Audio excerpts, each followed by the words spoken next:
'90s was a very good decade for our next guest. MrHarvey became a household name. He was even a poster on Samantha Armitage's wall, appearing on magazine covers, red carpets, in ads and a host of television shows. But after disappearing from the spotlight for a few years, now Nathan's back, and this time he's brought his guitar. I take the train into the city, don't drive a flashy car. When a woman tries to get close to me, I'll love her from afar. I like it easy. MrHarvey joins us live, and he's... What are you saying, Nathan? Of all the lines in the song, they use that one. You don't like that? Well, you know, it says if a woman tries to get close to me, I'll love her from afar. Yeah. I don't know. Does that mean I'm unavailable? Does it? I don't know. What does it? You tell I don't know. I don't want to say. I'll keep the element of mystery around myself. Oh, okay. What does your Facebook status say? It says single. Oh, does it? Yeah. Okay. Permanently.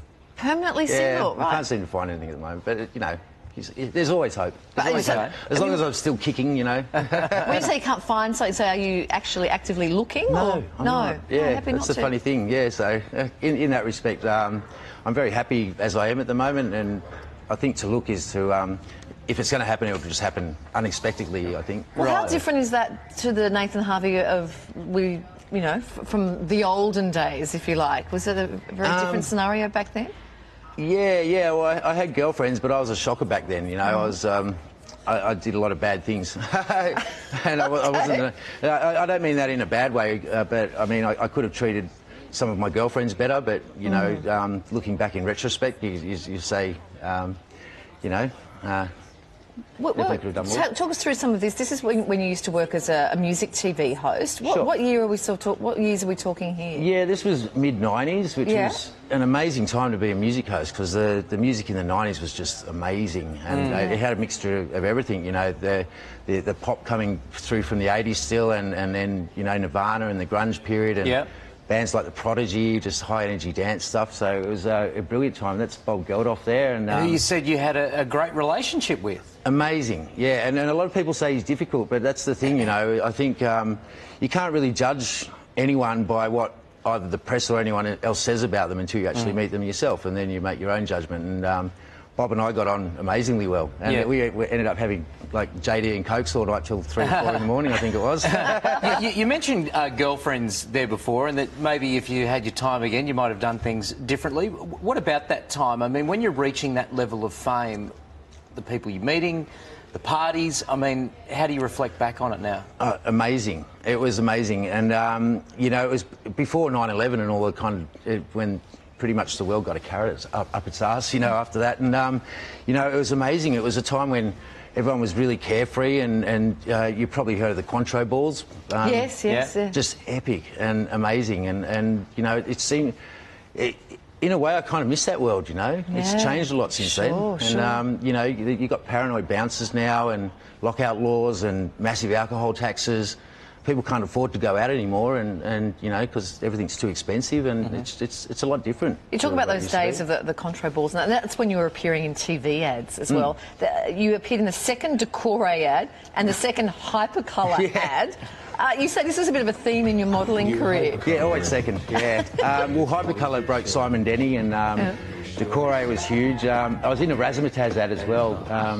They're stockings, that's the Hypercolour The Hypercolour T-shirt was the coolest thing that you could possibly have in the 90s, wasn't it? Oh, massive, yeah. yeah. But no one cares about the second ad, you know. The first ad breaks it, and then the second one's like, oh, well, right. When the TV work ended, though, you chose to walk away from the industry. Was that a tough decision? Not at the time, because... You know, I'd had enough, and it was time to move on and do something different. I just wanted to live a normal life for a while, and it wasn't that normal. I went and worked up at SeaWorld and was a water skier, so... Is that a passion of yours, is it? Not really. I was hosting shows up there, and I learnt to water ski from scratch at SeaWorld. Right. So, yeah, and then broke my neck doing it in Canada. Oh, wow. And how did that affect you? I mean, how long were you injured for? I was down for about 3 months, and it was really serious. So I've got like a plate and screws in my neck because of it. Right. And from there I worked at Virgin, so I came back sort of with my tail between my legs and got the job at Virgin. Right, so. and I guess an experience like that where you I guess it's life and death. You maybe were quite close. I mean, Yeah. Did that change things in you and how you looked at life? A lot, yeah. It's taught me the value of family and friends, and you know, I gave a lot of friends a call that day. Yeah, I bet you did. And it reflects in the lyrics of what I'm doing with my songs as well, you know. So it certainly teaches me a lot about the real important things in life. Yeah. You just quickly touched on family there. Your brother too has been in the biz. He's married to Kimberly Davies. Yep. You know, do you see much of them? Do you catch up? Yeah, all the time. Down in Melbourne they live, and my parents have just moved up north, and so yeah, we catch up a lot.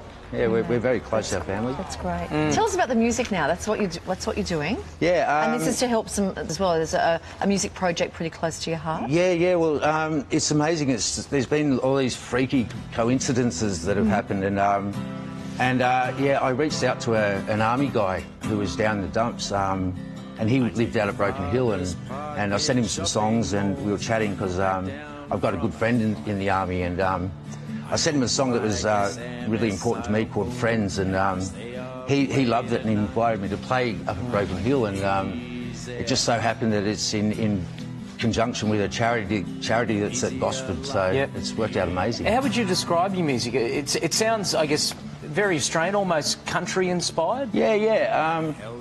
Hard one because I've written 38 songs, so they're all very, very different. Okay. Yeah, and so, I mean, there's some that are rock, others that are country. Yeah. Fantastic. Well, we might finish this interview with how we started, and that was about your relationships.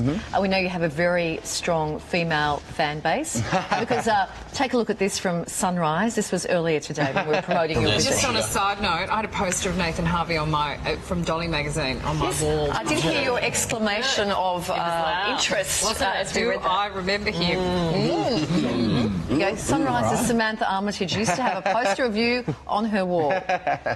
Is Sam single these days?